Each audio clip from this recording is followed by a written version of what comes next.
Hello, everyone. Welcome to another Bounty episode of the Day Zero podcast. I'm Spectre. With me is Z. Today we have the top 10 web hacking techniques of 2022, a little bit of drama coming out of the InfoSec tooling community, as well as a Binance vulnerability. We'll jump into those in a minute. For those of you that were doing the spot the vuln, we'll cover the solution tomorrow, as always. And we'll jump into Portswigger's topic on the top 10 web hacking techniques 2022. So, we've covered one or two of these before, I believe. I think they've been doing it for like 3 or 4 years running now. It's a post that Portswigger likes to do in the new year, talking about the cool research they've seen from the previous year. You can like nominate things and they vote on it and whatnot. It's a pretty cool concept. Out of curiosity, did you vote this year? No, I didn't. Did you? Yes, I did. Okay. It's basically like a bit of a survey on, what's been seen in the web space in terms of research.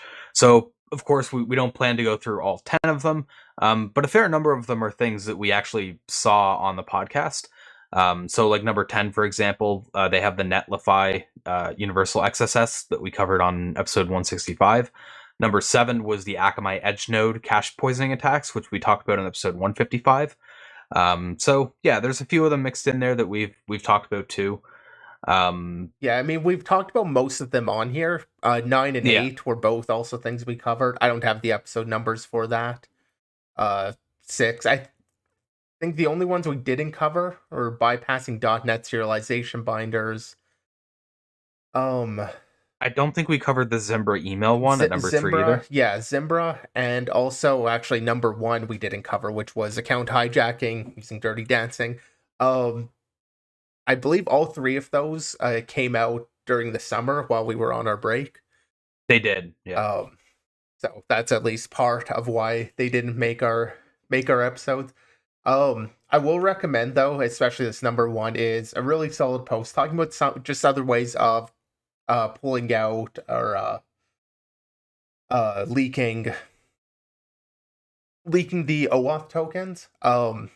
Similar to a topic we had last week with the SSO gadgets, or at least they have some shared ground. Really solid post there from Franz Rosen, if you're familiar with the name, or if you're not familiar, you should be with a lot of his work. We've definitely covered him before, so definitely a solid post. IAPR's asking, sure you didn't cover Zimbra? I could swear I saw a podcast on it. I'm quite sure we didn't. I remember seeing this. I guess this one came out during the summer. So I do remember looking at this one. And it might have been when I was trying to scan for things to cover on like our first episode back, kind of things we liked. I think I might have seen it there, but ultimately I don't think this one made the cut for that. Yeah. And then number 2 as well was one that we really liked. Number 2 is browser powered desync attacks, and that's by Portswigger's very own James Kettle. And there's a talk, I think it was from DEF CON, that we did a watch party of as well, that did a really good job of breaking it down and showing like how it worked. The blog post was fairly dense, but it's also like pretty accessible and goes through everything step by step. So the browser powered desync attacks was one that we really liked, and kind of makes sense. It's coming in at number 2 there. Like the main reason we wanted to bring up this post is just that it serves as a really good like reference point to be able to see other research that you might have missed, or just be able to link off to it in case you want to refresh yourself on it or something like that. When you look at it like this, there was a lot of cool research in 2022, more so than like 2021 and 2020, I feel like, but maybe that's just recency bias. But a lot of cool research in here. They do some quick summaries of them, but of course, if you want to learn more about them, you can go ahead and click through them and read the original posts. They also state that there's a lot more that they thought was cool that couldn't fit into the top 10. So they do also link off to the entire nomination list, so you can check out some other stuff through there as well. But as always, a pretty cool post by Portswigger, and it does a good job of summarizing the the different kinds of research that came out over the last little while. So Yeah, yeah, I'd have it's worth checking out. personally, I'd have really liked to have seen the. I think it's on the nomination list here. The great same site confusion post having also made this list. It was nominated but didn't make the list.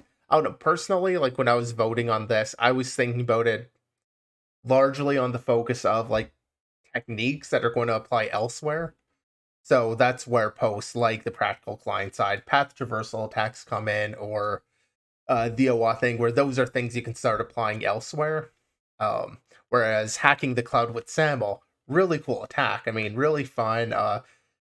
Technically kind of a web thing, but it gets to injecting like the arbitrary bytecode. Kind of very low level issue there. I think it was like an integer overflow or truncation thing that happened, or it was a one of the things getting injected was truncated because it was beyond the max size. Um, but either way, like that only really applies in the one scenario, whereas some of these other things have a much wider applicability. That said, I mean everybody votes on it. They kind of decide on or narrow it down from the last 15. Um, I have some disagreements, but ultimately there was a lot of good stuff this year or last year, I guess. All right, so we'll move into a little bit of the drama that we mentioned at the top of the episode, which came out of TruffleSec. So TruffleSec took over the XSS Hunter project after the original maintainer stopped working on it, and launched their own like managed instance of it. And XSS Hunter seemed like kind of a cool tool. I've never really used it, but it can do like automatic payload generation, manage XSS probes, and things like that. Kind of like just what you kind of expect in a red teaming tool, I guess. But what got people talking about it was the fact that TruffleSec's Twitter account last week posted some stats about things that people were finding with XSS Hunter, saying there'd been over 1,000 XSS reports, with some Git directory exposed and others with cloud credentials exposed, as well as a bunch of CORS issues, which it seems like they're collecting quite a bit of information on the usage of the tool and doing a lot more tracking than they let on. And we thought we'd take the opportunity to talk a little bit about privacy when it comes to security tooling. Um, Maybe not go so much into the drama. I guess I will mention that Truffle Security responded saying that users of XSS Hunter would accidentally send data back to the platform, and they wanted to like bring awareness to it or something. I don't know. I think it was more of an excuse and just trying to throw something out there as opposed to a legitimate response. But I did want to mention it since they did do it. But yeah, I mean, something like privacy when it comes to security tooling and your vulnerabilities getting leaked is something that's been talked about a decent bit, but mostly in speculation. You often don't really have like concrete examples of it very often.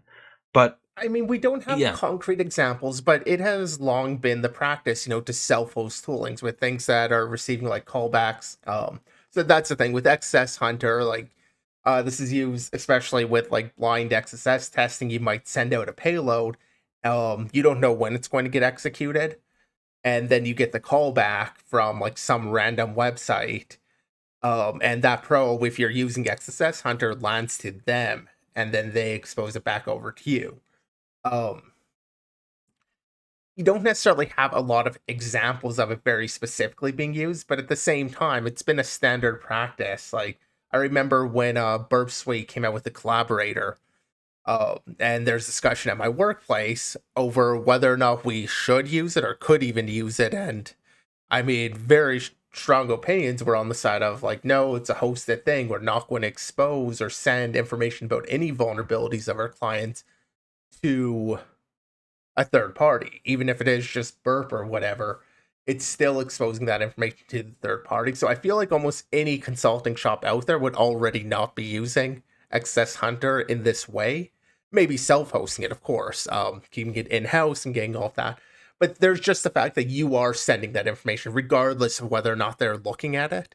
It's still being sent over to a third party that isn't necessarily trusted, is like you have no agreement with them to non-disclosure or anything of that sort. So with bug bounty, it doesn't matter as much because you're not held to as much of a non-disclosure. Some platforms definitely have statements about what you can disclose or when you can disclose and such, and some actually even indicate they want you to self-host your tools and you can't use these tooling.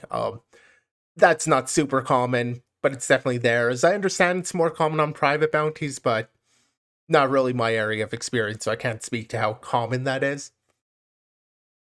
But it is something that, like, it's been a well-known thing that, even if they're not searching for it, you're still sending that information to a third party. You're still disclosing it. So I come down pretty hard on, like, not using a lot of these third parties without having a good, reasonable, I guess, trust of them. There are those tools that actually kind of make it their business to appeal to those corporate clients, in which case they likely have a much stronger stance when it comes to the privacy. Whereas, as we can see with XSS Hunter, clearly somebody was taking the deeper look at that. And yeah, I mean, Truffle Security, I'll kind of change topics a little bit. Truffle Security's statement here was we posted some anonymized stats about XSS Hunter, similar to HackerOne's public anonymized reports. I think the key difference there is that HackerOne, they do disclosures, like that is their thing, and they get the permission of those, of their clients to actually participate and use their information like that. Whereas TruffleSec just like, hey, you're using our tool, therefore we get the information. In chat, Garlic 0x539 mentions, not surprising considering they purchased an open source tool just to get the user base. I don't know what necessarily the evidence is when it comes to whether or not they had the malicious intent there, or if this was, because I could see this having gone two ways. They're a security company. Could they have started this up just as like in-house, hey, we use this tool, they're shutting down, let's just stand one up for ourselves, and kind of a goodwill ground up starting of it. And then perhaps the fact that they could profit or like use some intelligence from it came up later, or if that was their intent from the start. I don't really know. I can imagine this coming up in a fairly decent way that doesn't imply kind of like the malicious intent from the start. So I don't want to necessarily say that they did it specifically because they wanted the user base, but I haven't dug a ton onto that side of the drama. So yeah, nonetheless, though, like the statement you were talking about with being similar to HackerOne's public anonymized reports, like, yeah, I don't really think that's a good comparison. It's very different, like, responsibility. Like, when you report something to HackerOne, you kind of know that that's going to be looked at and collated. Like, that's the point of it, kind of like what you were saying. So, yeah, it's not really a similar situation. I don't think that's a fair, like, thing to point to in this kind of situation. But yeah, it's a I mean, even different if you're agreement too. Like the bug hunters using XSS Hunter, they don't necessarily have like any sort of NDA, but they haven't really entered an agreement to disclose their bugs to XSS Hunter, although they are using it. There is the implied kind of thing going on there. Whereas with HackerOne, like there is some sort of explicit agreement between like the vendors that are on HackerOne having their program managed through HackerOne. That like the whole client relationship's very different and feels very different to me. yeah. And while like you were talking about it mostly from like a corporate and like firm, like infosec firm perspective, and it is something to be wary of if you're an independent researcher too. Even if you're not doing a private bounty that specifies you can't use third party tooling, it's just in your best interest to try to use things that are more isolated off where you can. So yeah, it's a good reminder of that, I guess. Not too much more to say on that. It was just a bit of like back and forth, but uh, yeah, it did blow up quite a bit. So we figured we'd talk about it, and yeah, it's something that we don't really get to talk about super often because, like I said, you don't really see too many instances of access to that data being abused, but it is totally possible as shown Yeah, here. I mean, usually the companies that probably do this keep it pretty quiet that they're doing it. So realistically, what they've said here is that there are like 20 or well 35 O days here. or 100 plus O days that they've looked at and kind of have some details on. Because ultimately, like if they're hitting XSS Hunter, these aren't patch vulnerabilities that they're even kind of leaning towards. Yeah. Granted, they don't give anywhere near enough information for that to be leveraged in any way, but the person who collected that information, uh, very well, they have more insights than what they share, basically, and somebody is taking a look into that. Yeah. All right, so moving into some vulnerabilities from PT Security, we have a Binance Smart Chain token bridge hacking post. This is talking about the October BSC token hub bridge compromise, which led to, I think it was like $600 million of Binance BNB currency being stolen. And yeah, I'll let you get into this one, Z. Yeah, and I'll also mention this has a bunch of blockchain background in it about like how their verifications work, how like Merkle proofs work and stuff. Ultimately, kind of what matters with this vulnerability is you have what's effectively a balanced binary search tree.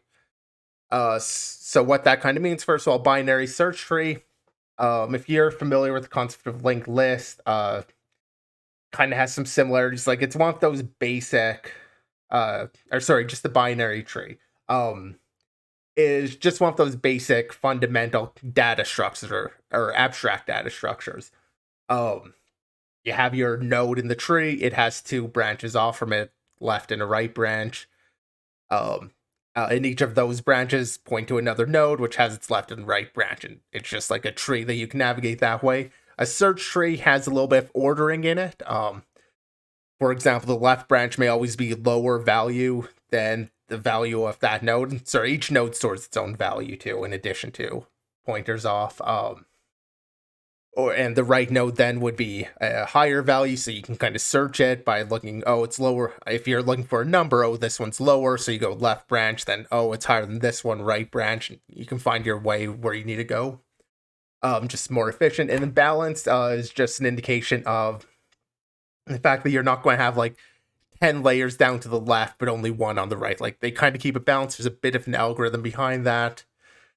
Won't really get into it. What matters though is the way that you validate any of the transactions are going to exist at some point. Well, they're going to exist being inserted as like a leaf node in the tree. And you basically just compare the hash. So if any node, its hash is going to be the hash of its, I believe it's the left and the right blocks beneath it. And so you can basically start from one block, look at its parent, okay, left and right, get the hash. Does the hash match? Then okay, it has been modified, and you go up the chain all the way up to the root, basically comparing these hashes all the way up. So if you want to make any change anywhere in the tree, all of the hashes would need a change. And so that kind of prevents you from tampering with the tree after it's actually been confirmed. So what's going on with this whole post is you've got uh, a bridge between two blockchains. You've got the BSC token hub bridge. The bridge is acting as like an intermediary between two different blockchains. And you've got relayers in there who take an event from one chain and kind of transfer it or let things know about what happened on the other chain. So transferring it over to another chain. The bug here comes into just that whole verification process. When a relayer gets a new transaction, they verify that it actually happened and like everything looks good before sending it off to the other chain, who basically ends up trusting that. But in the verification process, what they do here is they look, and I've now pulled up the code. Sorry for those of you who are only listening, but the code itself that's actually doing the verification process effectively just looks here if the pin on the left, so if the left branch is 0, so there is no child there, basically it basically only takes the right, or the right side of it. And then there's, so if left pin 0, then there's the else block. And in the else block, what's interesting is it doesn't take the left and the right block. It only takes the left block. So what ends up happening is in that case where you have only a left entry, it never actually looks at the hash of the right entry. So incorrectly validates it, saying like, oh, it's fine. They don't validate that the right side is correct. They just validate that the left side's correct. So any transaction that's put onto that right side of it, in this case, would basically just get accepted. And that's what the attackers did here. They used a legitimate transaction that was used just to transfer this 0.05 BNB from the BSC bridge. They changed the amount to be 1 million and made it go to the attacker thing, just injected that in on the right side of one of the nodes. Injected this old one, made the changes.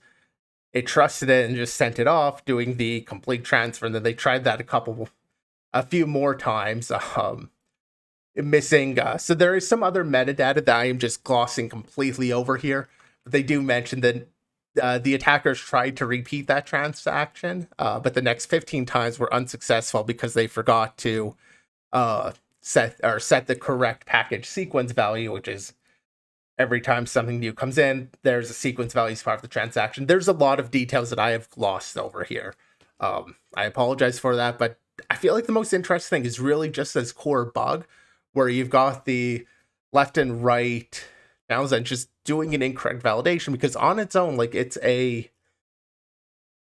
simple bug. Like, it almost feels like somebody just copied and pasted code and didn't really think about the logic of it, but just, oh, else I'm doing the right side or else I'm doing the left side. Like, kind of just treating it like that, maybe not thinking about it, but since it works, generally speaking, and in a lot of test cases, like, they're probably not testing that particular edge case.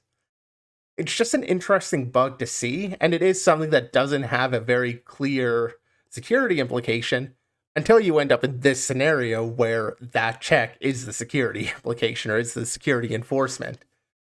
It's a pretty subtle bug, I'd say. Oh, for sure. Yeah. So that's what makes it really interesting.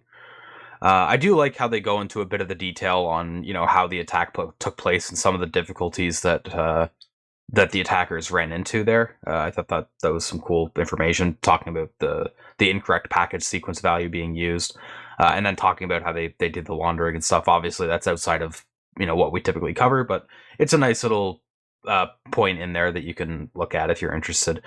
It's a good post. Like, just on a whole, they cover things really well. Like I said, I glossed over a ton of details. So if you're kind of listening to us and a little bit lost, there's a lot of details that they go into in this post and cover it a lot better than I could do. Part of that's just because I'm not super well versed when it comes to the crypto bugs, but I am, however, familiar with the abstract data types. I think they did a really good job of breaking down like how blockchain works as it refers to this vulnerability. Because I've seen a lot of like really complicated explanations where people are like, they try to read through it and they're just like, what? Like, I still don't understand it. But like the diagrams that they have at the top here in the background they cover, it's very like easy to digest, and it gives you a good idea of why the vulnerability matters.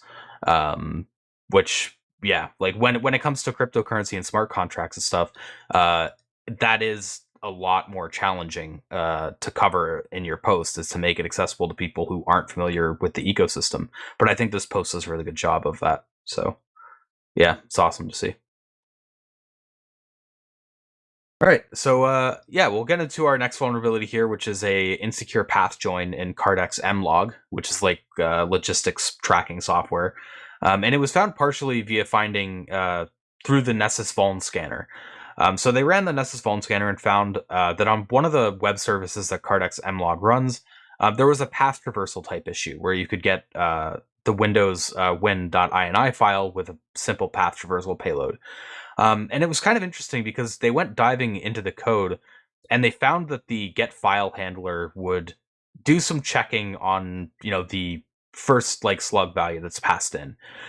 So, it would check for an API slug, and if it wasn't present, it would then fall back on trying to check for like an image slug. And if that wasn't present, it would fall back to the special handling, where if no path was given, it would just direct to the index page. And if there was data given, it would join the root directory to whatever you passed in to construct a file name. Uh, and they would try to replace like forward slashes and whatever in an attempt to sanitize. The problem is though, on Windows, the path separator is a backslash, which they don't really consider. So yeah, it's just kind of that scenario where Linux forward slashes, Windows backslashes, the path separator confusion, which we've seen before. So yeah, it would replace forward slashes, but not the backward slashes. Furthermore, you could also use this to get remote paths included, because with Windows you could do like a double backslash and then an IP, and yeah, you could get like a remote file inclusion type issue. Turns out taking this to RCE was fairly easy, as if the MIME type of the file was T4, which they just check through the file extension, it would get processed through the template engine and basically turn into a server-side template injection, which that template engine supported the ability to just run C# code. So yeah, you could just set up an attacker file that had a malicious template with C# code in it and get it included in. So fairly simple how it was taken advantage of, but yeah, it's a little bit interesting how that issue happened. I feel like that get file handler is just way too like. I mean, I say it a lot, but like it seems like it's trying to do too much. And one of the edge cases just ended up coming back to bite them here because they I didn't don't. consider the path separators. Yeah, I don't entirely agree with you that it's trying to do too much. Like the core on get is really simple. It is only checking if I guess. API. Otherwise, it just passes it along to get file. And then get file starts doing a bit more because get file is where it actually starts looking at, well, is the path, should it add index or what you're doing? It's not doing that much here either. It's checking for root being index, or it's basically just adding the cultural value. So like, ENUS or something like that. Uh, Makes I sense mean, to kind of direct things down that path. mainly what I was trying to get at there was just saying that, like, I feel like that is a bit of a dangerous functionality to even have, though, to try to, fall back on doing the file. This, like, I don't know. I feel like there's better ways of doing it, I Most guess. web servers fall back to getting like you can provide a direct file name to most web servers and have it load that file. Um, Yeah. like that's a fairly standard thing. Like that's how you would get like images would usually be setting like a static folder and resolves it down to the actual file name. It is also a place where you can have these bugs. And so always trying to implement it yourself instead of relying on something that's done it. Um, can make a difference there, but like that's a pretty That's kind of what I was getting at, yeah. it's a pretty standard feature. Like Yeah, sorry, I should have maybe clarified a little bit when I was talking about it. That's kind of where I was trying to go with it, where it was like, implementing this kind of functionality yourself. There is those pitfalls that you have to run into, especially when it comes to building the paths. So yeah.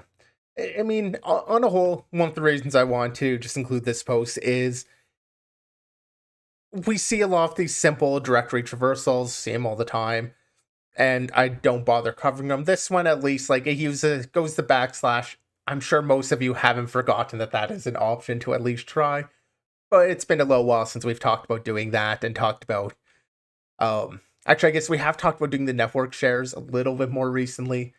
But remembering that some of these systems are Windows and you can have some fun with that.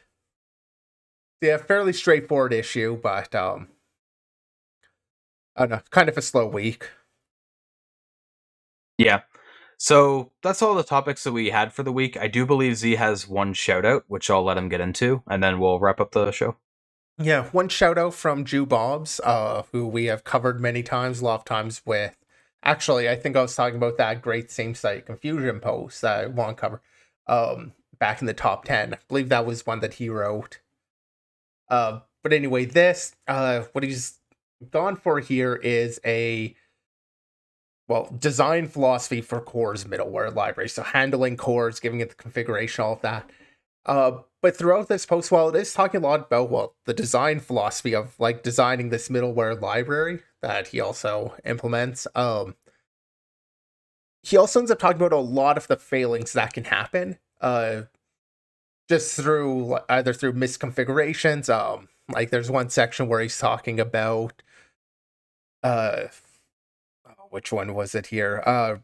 Render insecure in configuration impossible. Talking about some of the downfalls of other systems and how they've done things and where things can be problematic. So while the post itself isn't exactly about all of the core's problems, there's a lot of nuggets of truth within here that do apply to security. I mean, the whole thing applies to security. I mean, you can tell as he's got this design philosophy, a lot of this is about having something, building something secure and some of the thought and philosophy behind that. Just a really solid post, despite the fact that it's a little bit more developer oriented, and it's something that I might just overlook a lot of the time. But yeah, I really like this post. All right, so we'll wrap it up there. So as always, thanks everyone who tuned in. VOD will be up on Twitch immediately or on other platforms like YouTube tomorrow. We also have previous podcasts up on Spotify, Apple Podcasts, and more links on Anchor. If you want to join our Discord and follow us on Twitter, links for those are down below or in the chat. And yeah, we'll be back tomorrow with the binary episode. That'll be at 7 p.m. Eastern, 4 p.m. Pacific, and we'll see you then.